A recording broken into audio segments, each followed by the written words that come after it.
Hi. Hey. Hey. So let's see. In your presentation, as an example, you list several elementary schools. How will you identify institutions to partner with, and more specifically, what criteria will be used to evaluate the institutions of need? Yeah, so this will mostly be through the organizations that we partner with that are reputable.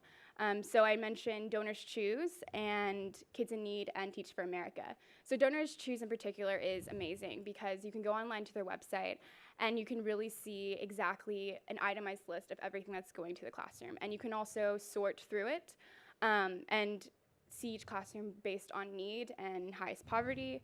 And this is also a big inspiration as to why I did this model and I didn't do a one-for-one model, because through those organizations, you can kind of see exactly what a classroom needs. So a particular one might need specific grammar books or dry erase markers or hand sanitizer, which aren't another notebook. It's like very specific things to help them in the classroom. And then Kids in Need particularly partner with a majority, they have a network across the nation, and they partner with classrooms that are 70% on the federal nutrition plan. And Teach for America primarily is, I've had friends that go to it, it's a great, respectable organization, and they go into low-performing schools and help them. Great. So you're sort of taking, is it 10% of proceeds? Is that what you said? Yeah. Yeah. And so you're going to use these kind of partnerships to make sure that the money is appropriated correctly? Mm-hmm. Or are you going to be part of that policing of where the money goes? It's through both of them, through communication, and they're very transparent. It's important to be transparent. And that's kind of what I show on my website, is I'd want it, the consumer is, to be able to see exactly where their money going, even if it's one classroom at a time. So yeah, it would be a bit of policing, but it wouldn't be necessary because these are reputable organizations. Great. So in your sort of initial investment of $92,000, you know, how much of that goes towards, say, printing the planner, and how much of that goes to overhead costs and things like that? Do you have an idea around that? Yeah, so the majority of it, that's a quote for the pilot phase. The majority of it does go to the initial overhead costs, including like maintenance and rent and salaries.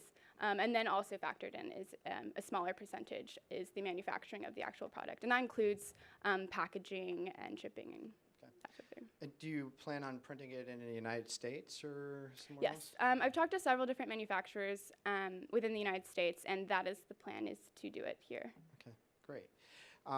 So you're going to start with the Lovejoy planner and sort of the, was it pep talk posters? Yes. Yeah, as kind of an initial thing.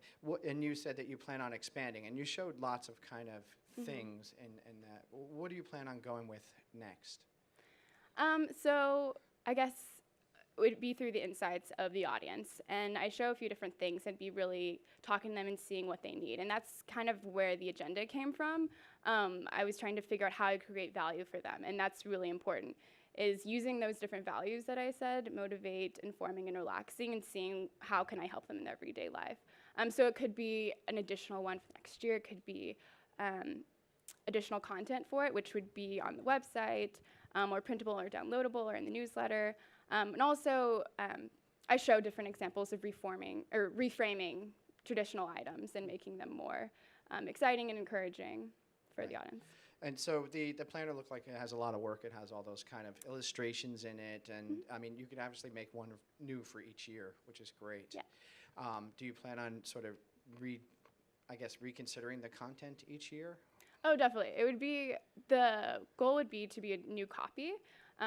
That would be completely rethought content. So in each month, there is a spread, and it goes under those values. So there's a spread that is a motivate or relax page, or an inform and relax page, or it kind of varies per month. And that content could come through new collaborations, through new businesses, and actually encourage growth within it. Great.